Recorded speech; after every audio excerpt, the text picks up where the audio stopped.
আমরা অবশ্য কলেজ লাইফে ছিলাম, তো এখন একটু ফিল্মের দিকে আসি। ফিল্মের প্রতি আগ্রহ কেমন হবে? এটা একটু কাকতালীয় বলতে হবে, কারণ ঠিক ওইভাবে চলচ্চিত্রের প্রতি আগ্রহ আমার কখনো ছিল না। আসলে ওই অর্থে কোনো কিছুর প্রতি আগ্রহ ছিল না ওইভাবে, যদি দেখি মানে এই শিল্প সাহিত্যের ব্যাপারটা। আমি যে খুব সাহিত্য পড়েছি তা না। খুব যে আগেও খুব যে পেইন্টিং টেইন্টিং বা সঙ্গীতের কথাটা তো কিছুটা বললাম। মূলত আমার মনে হয় যে এটার সাথে আমার রাজনৈতিক সম্পৃক্ততা একটা প্রধান একটা ব্যাপার। কারণ আমি মানে আমি রাজনীতি করা শুরু করেছি সক্রিয়ভাবে 1972-এর শুরু থেকে বলা যেত। আর রাজনীতি করতে যে আমি যেটা দেখেছি যে হ্যাঁ, রাজনীতির প্রতি আমার একটা আকর্ষণ আছে প্রচণ্ডভাবে, এবং রাজনীতি আমাকে এখনো টানে। কিন্তু রাজনীতির প্রথাগত যে জায়গাটা, যে মানে যে পলিটিক্যাল অ্যাক্টিভিজমের যে ইয়েগুলো আছে, যেটা যে নিজে সংগঠক হয়ে ওঠা বা নেতৃত্বের দিকে যাওয়া, এই ব্যাপারগুলো কখনো আমার মধ্যে ছিল না।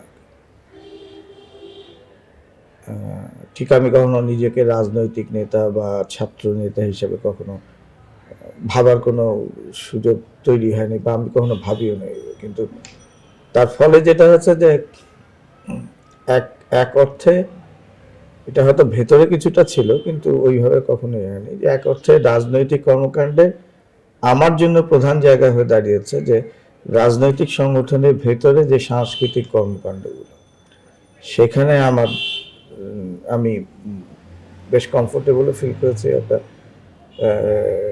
সহজাত একটা ইয়ে ছিল যে ওই জায়গাটা আমি কাজ করতে পারবো। হ্যাঁ, মানে সেকেন্ড ইয়ারে পড়ি, কারণ আমি 71 সালেই মানে যখন ওই যুদ্ধের মাঝামাঝি সময়, যখন ওই ইয়ে বন্ধ করা হলো, কলেজ যাওয়া বন্ধ করা হলো, তার আগেই আমি নটরডেম কলেজ থেকে ঢাকা কলেজে চলে আসি। আর ঢাকা কলেজ যেহেতু একটু অনেক বেশি করে মানে ওপেন ছিল ওই অর্থে, এখানে রাজনীতি, ছাত্র রাজনীতি ইয়ে ছিল, গ্রহণীয় ছিল, বা ছাত্র রাজনীতি করা যেত। সুতরাং ওইভাবে একটা রাজনৈতিক সম্পৃক্ততা তৈরি হয় আর কি। হ্যাঁ, আমি বাংলাদেশ ছাত্র ইউনিয়নের সাথে যুক্ত হই একদম সরাসরি। আমি অন্য কোনো, কেন হয়নি জানি না, তখন তো ছাত্র লীগ হচ্ছে প্রধান সংগঠন, স্বাধীনতার পরেও যেহেতু ছাত্রলীগ হচ্ছে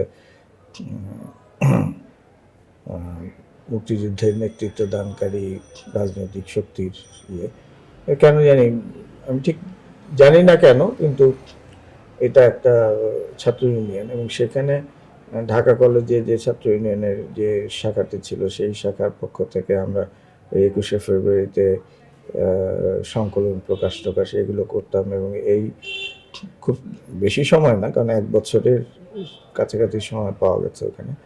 তো সেখানে ওই ওই ধরনের ইয়ে সংকলন প্রকাশ, এগুলোর দায়িত্ব কেমন কেমন করে আমার কাছে চলে আসে। এবং আমি ওই প্রেসের কাজ, ওই ওই সংগঠনের মধ্যে যারা প্রেসের কাজ একটু করতে পারতো, আমি সেটা জানতাম আর কি, প্রুফ দেখা, প্রিন্ট করার মতো। তার ফলে ওই ধরনের কাজে একটু যুক্ত হয়ে যাই।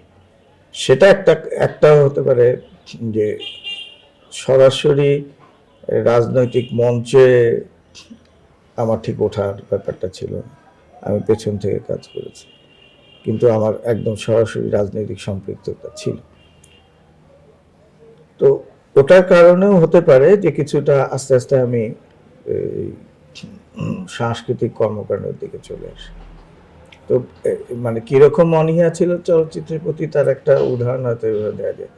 এই আমার মনে আছে সম্ভবত 65 সালের যুদ্ধের পরে, মানে বোধহয় আবার একটু সম্পর্ক, ভারত পাকিস্তান সম্পর্ক আর একটু স্বাভাবিক করার উদ্যোগের কারণেই হতে পারে।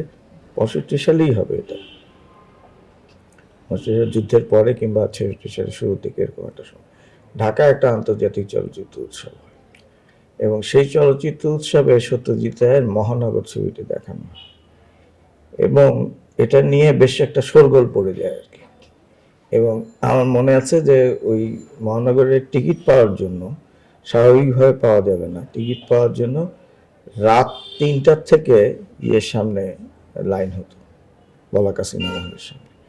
এবং ওই ওই যে ইট রেখে আসা লাইনের জন্য এরকম হয়েছিল। এবং আমার বাসার থেকে আমার মা আর আমার ওই ফুফাতো ভাইয়ের কথা বলেছিল, ওরা দুইজন রাত 3টার সময় সিনেমা হলে লাইন দিয়ে পরদিনের জন্য টিকিট কেটে নিয়েছিল। এবং ওটা শোনার পর আমার খুব বিরক্ত লেগেছে, কি একটা সিনেমা দেখার জন্য রাত 3টার সময় যে লাইন দিতে হবে আর কি, মানে এটা কি বাড়াবাড়ির পর্যায়ে আর কি, মানে এই ধরনের একটা ইয়ে ছিল আর কি। মানে সেখান থেকে কাকতালীয়ভাবে আমি চলচ্চিত্রের সাথে যুক্ত হয়ে যাই। এবং ওই সময় পর্যন্ত আমার মনে হয় না যে আমি খুব একটা তেমন কোনো ছবি দেখেছি। হ্যাঁ, মানে আমরা আমরা যখন স্কুল জীবনে তখন মানে যেমন ঢাকার বেশ কিছু সিনেমা হলে, বিশেষত পলাকা, মধুমিতা তো একটু বড় হয়েছে, গুলিস্তান নাচ বলে একটা সিনেমা হল ছিল গুলিস্তানের সাথে, এখানে কিন্তু বেশ কিছু বিদেশি ছবি, ইংরেজি ভাষাভাষী ছবি দেখানো হতো। তো এগুলো কিছু দেখেছি আমি। হ্যাঁ, আমার মনে আছে যে আমাদের এক মানে দুঃসম্পর্কের এক ভাই, আমাদের সাথে খুব ভালো যাতায়াত ছিল বাসায় আমাদের পরিবারের সাথে। তো উনি বিয়ে করলেন, বিয়ে করার পরে গেট ধরার টাকা দিয়ে কি করা হবে এটা ভাবলো, যে ঠিক আছে বলাকা সিনেমা হলে যে একটা ছবি দেখা হবে এবং তারপরে বলাকা থেকে বেরোয়, তখন ওইখানে বলাকাতে একটা চাইনিজ রেস্টুরেন্ট ছিল, চাইনিজ রেস্টুরেন্টে খাওয়া হবে। তো আমরা গেলাম, মানে দুপুরবেলার ছবি, এবং সেটা খুব মানে এখন খুব ভাবতে খুব ইয়ে লাগে, মানে কে টিকিট কেটেছিল কি এগুলো কিছু হয় না, যে দেখলাম যে একটা ছবি, এই বেশ একটু একটু পিরিয়ড পিসের মতন একটা জিনিস, এবং সেখানে এই ওই 18 শতকের দিককার প্যারিসের একটা লাইফ, এবং সেখানে প্যারিসের লাইফের একটু প্রস্টিটিউশন ও মুক্তমুখ এগুলো আছে সেখানে, ওই কিছু নাচ টাচ আছে। এবং ছবিটা কিছুক্ষণ দেখার পর আমার বোন আমার 1 বছরের বড়, সে খুব অস্বস্তি ফিল করতে শুরু করলো এবং আমরা ওই ছবিটাতে বেরোয় আসলাম প্রায় সবাই। পরে অনেক পরে আমি জেনেছি যে ওটা হচ্ছে জান রেনোয়ার ক্যান ক্যান ছবিটা ছিল। তো এরকম একটা ইয়ে আর কি ছবির প্রতি। তো যাই হোক, তারপরে মূলত বোধহয় সাংস্কৃতিক কর্মকাণ্ডের সাথে যুক্ত হলাম আমি 72 সালে, ছায়ানটের সাথে যুক্ত হলাম। ছায়ানটে যুক্ত হলাম মানে আর কি শিক্ষার্থী হিসেবে, কিন্তু সেটা খুব কোনো, হ্যাঁ গান শিখতে গেলাম, কিন্তু ঠিক গান শেখা ওইভাবে হয়নি, কারণ আমি হাফিয়ারলি পরীক্ষাটা দিয়েছিলাম, এরপরে আর কোনো পরীক্ষা দিইনি। কিন্তু ছায়ানটের সাথে এখন আমার একটা যোগাযোগ আছে আর কি। তো তো ওই সময় কিছু ওই কিছু কোরাসে গান টান গাওয়া হয়েছে, শহীদ মিনার টহীদ মিনার এই সমস্ত। তো তার ফলে ওর মধ্য দিয়ে আস্তে আস্তে চলচ্চিত্রের দিকে আসা, এবং সেটা মূলত হচ্ছে চলচ্চিত্র সংসদের সদস্য হওয়া, বাংলাদেশ চলচ্চিত্র সংসদ। এবং ওই ইয়েটার ব্যাপারে একটা যোগসূত্র এটা ছিল যে ওই মাহবুব আলম যে চলচ্চিত্র সংসদের পুরাতন কর্মী এবং লেখক সমালোচক, ও আবু সালেক খান বলে আমাদের এক বন্ধু আছেন, নাটকের লোক, বাংলাদেশ টেলিভিশনেও কাজ করেছে। তো ওর ওর বাল্যবন্ধু ছিল মাহবুব আলম, আর সালেক খানের বাল্যবন্ধু ছিল আমাদের এক বন্ধু আবু নাসের বলে, ব্যবসায়ী। তো ওর মাধ্যমে মাহবুব আলমের সাথে আমাদের পরিচয় হয়, এবং সম্ভবত মাহবুব আলমের প্ররোচনাই আসলে প্রথম আমরা চলচ্চিত্র দেখতে যাই, এবং সেটাও কিছুটা সম্ভবত একটু কাছাকাছি সময়ের মধ্যে তানভীরও, কারণ তানভীর এবং ওই আবু নাসের ওরা ছিল ক্লাসমেট ইংরেজি বিভাগে ঢাকা ইউনিভার্সিটিতে। হ্যাঁ, কারণ আমরা ঢাকা ইউনিভার্সিটিতে ঢুকি সালের একেবারে শেষ দিকে, আমার মনে হয় অক্টোবর নভেম্বর মাসে আমাদের ক্লাস শুরু হয়। তো ওরকমভাবে কাকতালীয়ভাবে জিনিসটা তৈরি হয়। তারপরে যেহেতু একটা মানে সাংস্কৃতিক সংগঠনের মধ্যে থাকার একটা ইয়ে ছিল, ওটার কাজের সাথে কিছুটা যুক্ত হয়ে যায়। সরি, মানে ওইভাবে বলা যেতে পারে যে চলচ্চিত্র মাধ্যমের প্রতি একটা আগ্রহ তৈরি, এবং তারপর থেকে চলচ্চিত্র একটা প্রধান আমার কাজের জায়গা হয়ে গেল আর কি। প্রফেশনালি না, মানে পেশাগতভাবে নয়, একটু একটা সাংস্কৃতিক কর্মকাণ্ডের অংশ হিসেবে। তখনকার এই বাংলাদেশ চলচ্চিত্র সংসদের মানে সদস্যই তখন কি করতেন? আমরা মূলত যে কাজটা করতাম সেটা তো হচ্ছে যে চলচ্চিত্র সংসদের কর্মকাণ্ড পরিচালনাতে সহায়তা করা। যারা নেতৃত্বে ছিলেন, যেমন মোহাম্মদ খসরু, কাইজার চৌধুরী বা মাহবুব আলম, এনাই মূলত নেতৃত্বে ছিলেন। আর তাদের কাজে সহযোগিতা করা। যে সমস্ত কাজ হয় এখন হয়তো সেটা একটু সহজ হয়েছে, যেমন কার্ড ছাপানো, কার্ড ডিস্ট্রিবিউশন, প্রোগ্রাম অর্গানাইজ করার ব্যাপারে মূলত এটা খসরুই করতেন। খসরুই প্রধানত এই কাজটা করতেন। তারপরে যেমন প্রদর্শনীর সময় গেটে থাকা, প্রদর্শনীটা দেখভাল করা, এই কাজগুলোই করা মূলত। প্রদর্শনীর ব্যাপারটাই ছিল চলচ্চিত্র সংসদের? না, প্রদর্শনী ব্যাপারটা মূলত ছিল না। প্রদর্শনীর সাথে বড় আকারে যেটা ছিল সেটা হচ্ছে যে প্রকাশনা, মোটামুটি নিয়মিত প্রকাশনা। বাংলাদেশ চলচ্চিত্র সংসদ, এবং তখন ওই স্বাধীনতার পরে তো চলচ্চিত্র সংসদের একটা মানে বেশ রমরমা অবস্থা হয়েছিল। হ্যাঁ, তো সুতরাং বেশ অনেক চলচ্চিত্র সংসদ ছিল, এবং প্রায় সবারই এক ধরনের প্রকাশনা, সেটা পিরিয়ডিক নন পিরিয়ডিক সবই ছিল। তো সেটাতে কিছুটা সহায়তা করা, যদিও ওই অর্থে লেখালেখি আমি তখনও করি না, কিন্তু দু একটা লেখালেখি করা চলচ্চিত্র নিয়ে দু একটা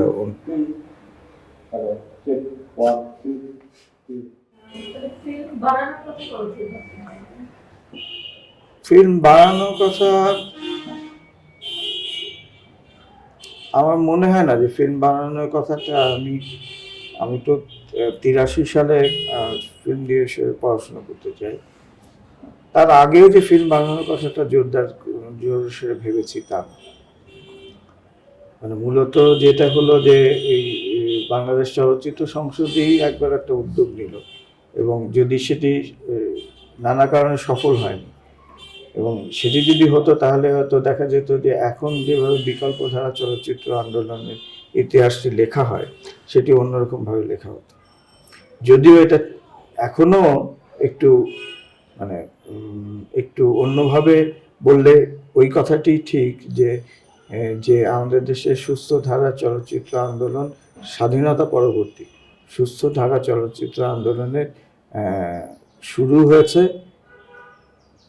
এই চলচ্চিত্র আন্দোলন বলতে আমি চলচ্চিত্র নির্মাণেরটাও বলছি, শুরু হয়েছে কিন্তু চলচ্চিত্র সংসদ আন্দোলনের মধ্য থেকে। কিন্তু যেমন বাংলাদেশ চলচ্চিত্র সংসদ একটি ফিল্ম মেকার্স কোঅপারেটিভ বানিয়েছিল, এবং এটির প্রাথমিক অর্থ সংগ্রহ হতো চলচ্চিত্র সংসদের যারা সদস্য হতেন তাদের বাৎসরিক চাঁদার একটা অংশ ফিল্ম মেকার্স কোঅপারেটিভের নামে নেওয়া হতো। এটা আমার মনে হয় যে এটা শুরু হয়েছিল 80 সালের কিংবা 79 সালের দিকে, এবং এটা আলাদাভাবে অ্যাকাউন্টস মেনটেন করা হতো। এবং যেহেতু বাংলাদেশ চলচ্চিত্র সংসদের তখন প্রচুর সদস্য, আমার ধারণা প্রায় 1000 খানেক সদস্য ছিল, এবং বাংলাদেশ চলচ্চিত্র সংসদের সদস্য হওয়ার জন্য লোকজন লাইন ধরে থাকত।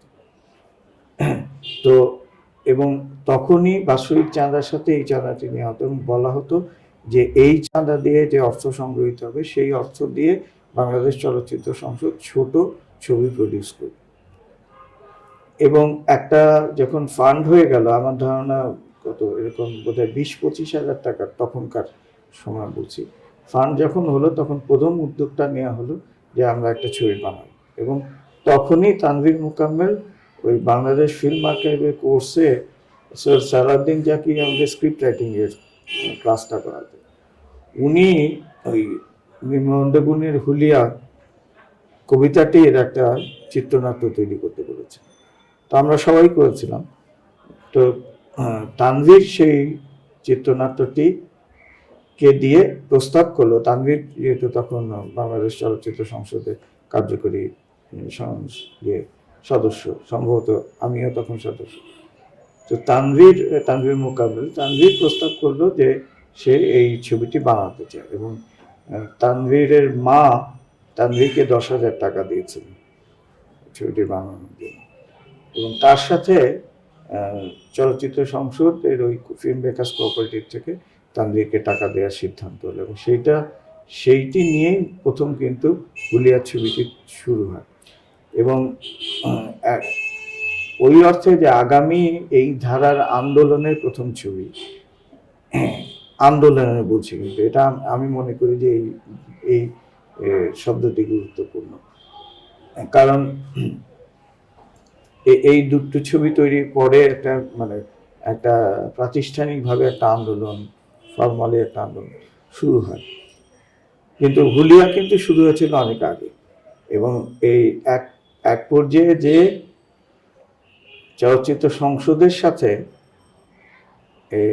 তানভীর মোকাম্মেলের এক ধরনের কি বলবো মতপার্থক্য দেখা দেয়। এবং মতপার্থক্যটা যতটা আমি বুঝি, এটা মূলত মতপার্থক্যটা হচ্ছে যে সিদ্ধান্ত গ্রহণ কে করবে। এবং সেখানে তখন বাংলাদেশ চলচ্চিত্র সংসদের সাধারণ সম্পাদক মোহাম্মদ খসরু, আমি ছিলাম ওই ছবির এক্সিকিউটিভ প্রডিউসার, আর মোহাম্মদ খসরুকে দায়িত্ব দেওয়া ছিল সুপারভিশন। তো এইখানে একটা সমস্যার সৃষ্টি হলো, তার ফলে বেশ কিছুদিন বন্ধ থাকলো, অর্থ দেয়া বন্ধ থাকলো, কাজ বন্ধ থাকলো। এবং এর মধ্যে মোর্শেদও আবার তার নিজের সোসাইটি প্রতিষ্ঠা করে তার মাধ্যমে আগামী ছবিটি প্রযোজনা করলো, এবং আগামী ছবিটি আগে মুক্তি পেল। পরবর্তীকালে কিন্তু তানভীর সেই বাংলাদেশ চলচ্চিত্র সংসদের টাকাটি ফেরত দেওয়ার পরে ও নিজে অর্থ সংগ্রহ করে হুলিয়া ছবিটি শেষ করে। কিন্তু হুলিয়া ছবি যখন ডাবিং এর শেষ পর্যায়ে, তখন আমি চেকোস্লোভাকিয়া চলে যাই আর কি। পরবর্তীকালে আমার অনুপস্থিতিতে ওই ছবিটি এখানে প্রিমিয়ার হয় এবং জনসমক্ষে আসে। তো আমি গেছি 83 সালের শেষে, সেপ্টেম্বর মাসে।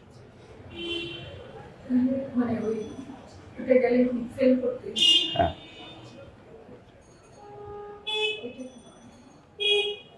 ফিল্ম করতে হয়েছে যেহেতু আমি তখন একটা পারিবারিকভাবে আমার একটা সুযোগ সৃষ্টি হয়েছিল, কারণ আমার বাবা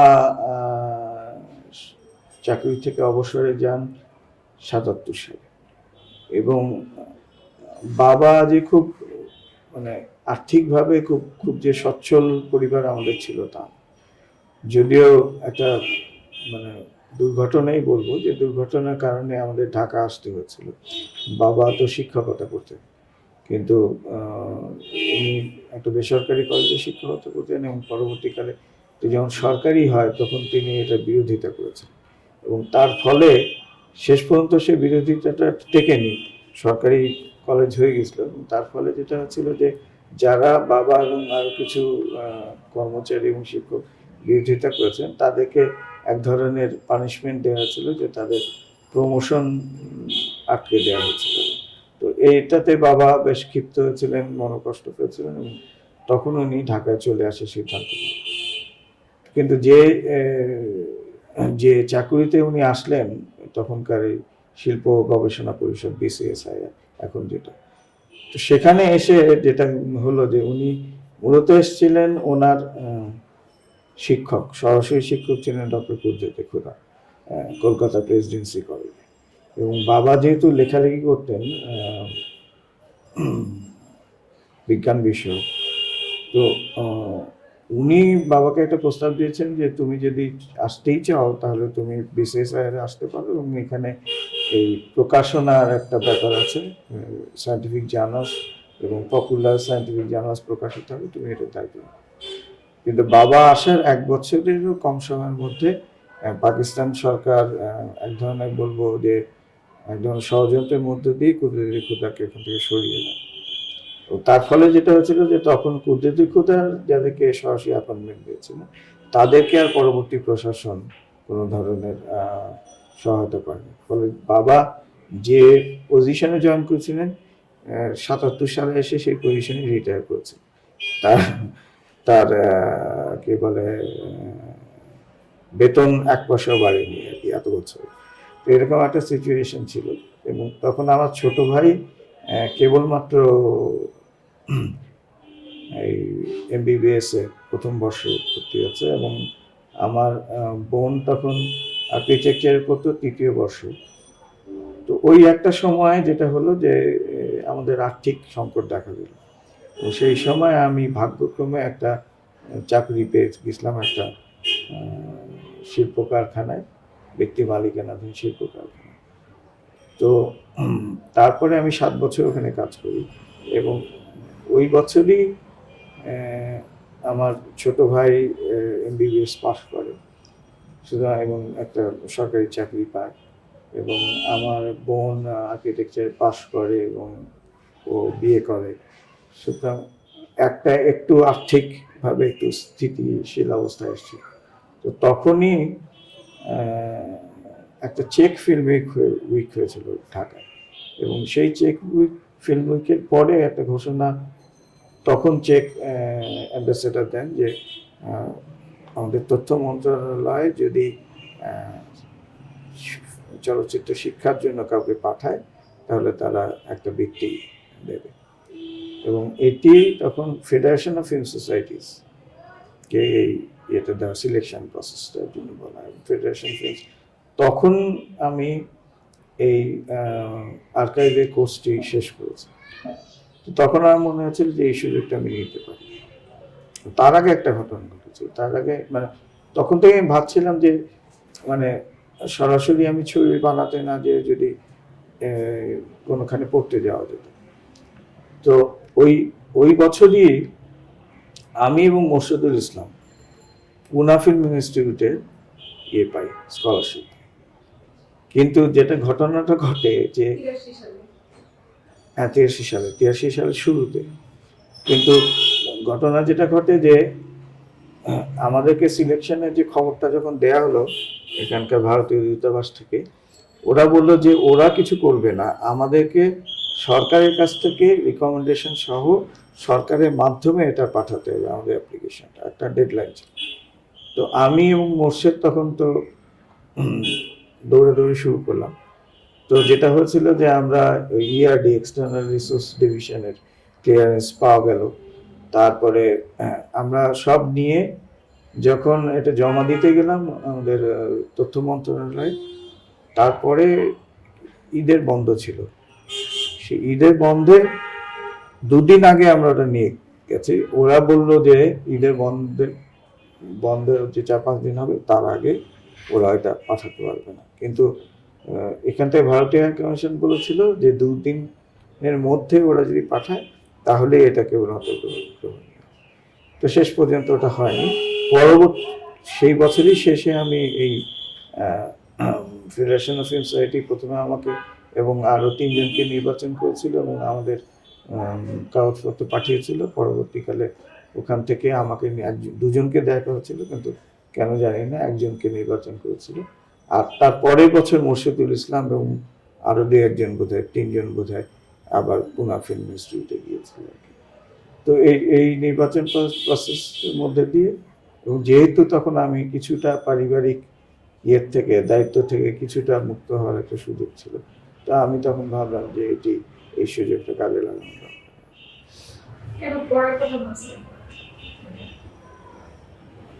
মানে আপনার বন্ধুরা যখন বানানো শুরু করে দিল আপনি কেন পড়ার কথা ভাবছেন? ওই ব্যাপারটা কিন্তু ছিল, মানে ঠিক বানানোর ব্যাপারটা কখনোই মাথার মধ্যে ওইভাবে ছিল না। আমাদের মূল চলচ্চিত্র চর্চার মূল এটা ছিল যে আচ্ছা ঠিক আছে ছবি দেখবো, মাধ্যমটাকে একটু বোঝার চেষ্টা করা, ভালো লাগছে ছবি দেখতে, ভালো ছবি দেখাবো, এই ফিল্ম অ্যাক্টিভিজমটাই আমাদের প্রধান একটা ব্যাপার ছিল। এবং ওরা যখন ছবি বানালো তখন ভালো, ওদের সুযোগ হয়েছে, ওরা বানাচ্ছে ছবি। আমার আর তানভীরের ছবি যেহেতু একেবারে সরাসরি ওই কাজের সাথে আমি যুক্ত ছিলাম, মোর্শেদের ছবির সাথেও একটা পর্যায়ে যুক্ত ছিলাম, কিন্তু অত ইয়ে না। মূলত মোর্শেদের ছবির যে চিত্রগ্রাহক ছিলেন মাকসুদুল বাড়ি, এবং যেহেতু বাড়ি ভাইয়ের সাথে আমার একটা যোগাযোগ ছিল, বাড়ি ভাই তখন কিছু অ্যাডের কাজ করতেন, এবং ওই সময় বাড়ি ভাই একটা ইউনিসেফের হয়ে একটা সকল ডকুমেন্টারি টাইপের একটা জিনিস বানাচ্ছিল, এবং সেখানে আমি বাড়ি ভাইয়ের সহযোগী ছিলাম। তো এই সমস্ত অভিজ্ঞতার মধ্যে দিয়ে আমার মনে হলো, যখন প্রথম তানভীরের হুলিয়া ছবির রাস দেখলাম, সব দিয়ে মনে হলো যে আসলে এই কারিগরি মাধ্যমটা সম্পর্কে হাতে কলমে শিক্ষা না নিয়ে বানাতে যাওয়াটা একটু আমার জন্য অন্তত ঠিক হবে না। সুতরাং দেখলাম যে যদি পড়াশোনা একটা সুযোগ হয় তাহলে সেটাই বরঞ্চ ভালো, কারণ তাহলে পড়াশোনার মধ্যে দিয়ে এই স্কিলটা কিছুটা ইয়ে করা যাবে। আমি সেটা যে আমার জন্য খুব খারাপ হয়েছে বলে আমার মনে হয় না।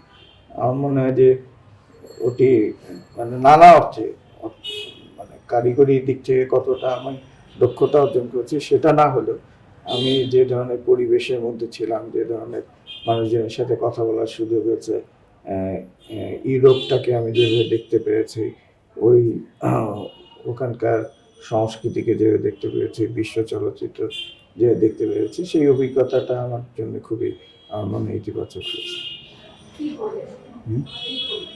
না, আমি তো মূলত গেছিলাম, মানে সেটাও খুব একটা বেশ একটা ঘটনা হলো আর কি। যাওয়াটা একটা খুব ঘটনা হলো। প্রথমে আমাদের বলা হলো যে আমরা ফুল স্কলারশিপ আমাদের দেওয়া হবে, এবং যাওয়া আসা খরচ পুরোটাই দেওয়া হবে। যখন আমার এখান থেকে জিও একটা অর্ডার পাওয়া গেল, তখন বলা হলো যে না, বাংলাদেশ সরকারের দেওয়ার কথা, যাওয়ারটা আসার কথা চেক সরকারের। বাংলাদেশ সরকার বললো যে বাংলাদেশ সরকার এটা কোনো কিছু দেবে না। তার ফলে যেটা হলো যে আমাকে নিজের টাকায় যাওয়ার একটা ব্যাপার, এবং সেটা নিয়ে আমার বাসায় আমার বাবা খুব একটা বিরুদ্ধে ছিলেন।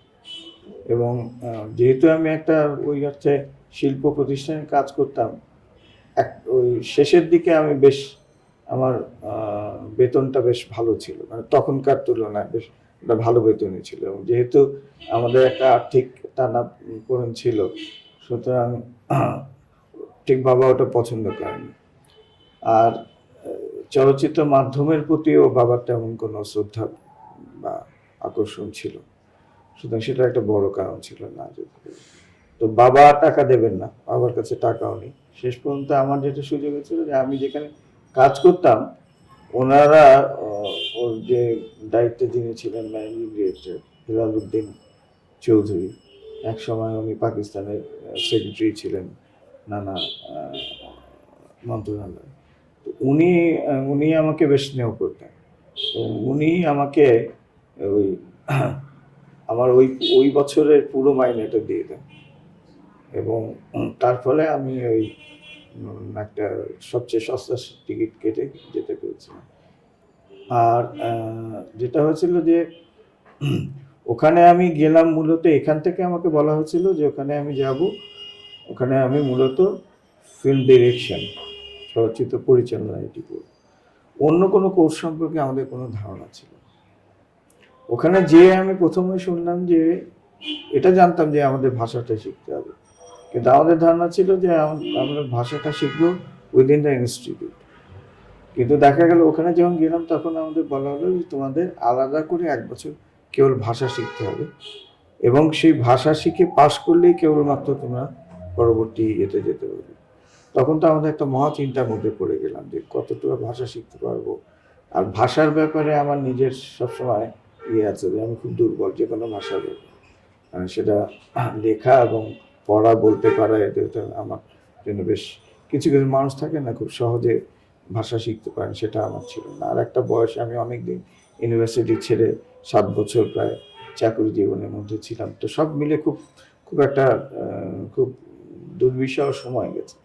যেমন আমার যে সে প্রাগ থেকে বেশ কিছুটা দূরে একটা ছোট্ট শহরে আমাদের সেই ল্যাঙ্গুয়েজ ইনস্টিটিউটে পাঠানো হলো, এবং ওখানে সব বিদেশি ছাত্রছাত্রী, এবং প্রায় 95% ছাত্রছাত্রী হচ্ছে আমার চাইতে বয়সে প্রায় 10-12 বছরের ছোট, এবং আমি ওখানে প্রায় বলতে গেলে যে সবার চাইতে বয়োজ্যেষ্ঠ ছাত্র আর কি।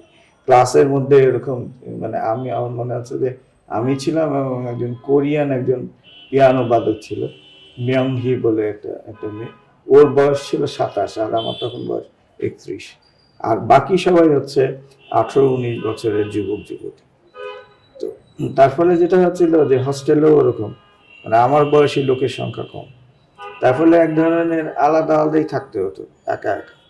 তো ওই সময়টা খুব বাজে গেছে। তারপরে 4 মাসের মাথায় আমাদের বলা হলো যে ওই স্কুলে ঢুকতে গেলে আমাদের একটা অ্যাডমিশন টেস্ট দিতে হবে, এবং সেই অ্যাডমিশন টেস্টে যদি আমরা পাস করতে পারি তবেই কেবলমাত্র আমরা ওই স্কুলে ঢুকতে পারবো, আর না হলে হয় অন্য কোনো সাবজেক্ট পড়বে, আর না হলে বাড়ি ফেরত পাঠাবো।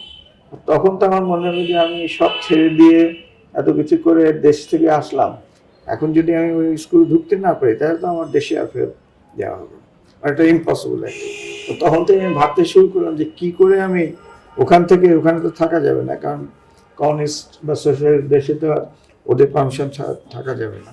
তো আমি ভাবতে শুরু করলাম যে কি করে আমি আমেরিকা বা ইংল্যান্ডে পাড়ি জমাতে পারবো আর কি। এটা এখন একমাত্র ভাবনা হয়ে দাঁড়ায়। যাই হোক, 4 মাসের মাথায় একটা অ্যাডমিশন টেস্ট দিলাম। শেষ পর্যন্ত আমাদের বলা হলো যেহেতু ওই অ্যাডমিশন টেস্ট এবার লিখতে হবে চেক ভাষায়, আমরা বললাম যে আমরা তো 4 মাসে তো পড়তেই পারি না, তো লিখবো কি। তারপরে আমাদেরকে সুযোগ দেওয়া হলো যে ইংরেজিতে তোমরা লিখতে পারো, কিন্তু সেটা আবার কাউকে 1 সপ্তাহের মধ্যে ট্রান্সলেট করে দিতে। তো যাই হোক, আমাদেরকে খুব সহায়তা করেছিল ল্যাঙ্গুয়েজ ইনস্টিটিউটের লোকজন, ওটা দিয়েতে শেষ পর্যন্ত অ্যাডমিশনের পার পাওয়া গেল। কিন্তু যখন আমি ক্লাসে ঢুকলাম তখন দেখলাম যে বড় সমস্যাটা হচ্ছে, যেহেতু আমি ডিরেকশন এবং ওইখানে আমার ওই ধারণাটা আগে ছিল না, কিন্তু ওদের ব্যবস্থার মধ্যে ডকুমেন্টারি ব্যাপারটা ছিল একটা আলাদা বিভাগ, এবং ওখানে 2টো কোর্স ছিল। একটা কোর্স হচ্ছে 4-5 বছর মেয়াদি, আর একটা কোর্স হচ্ছে বন্ধ করবো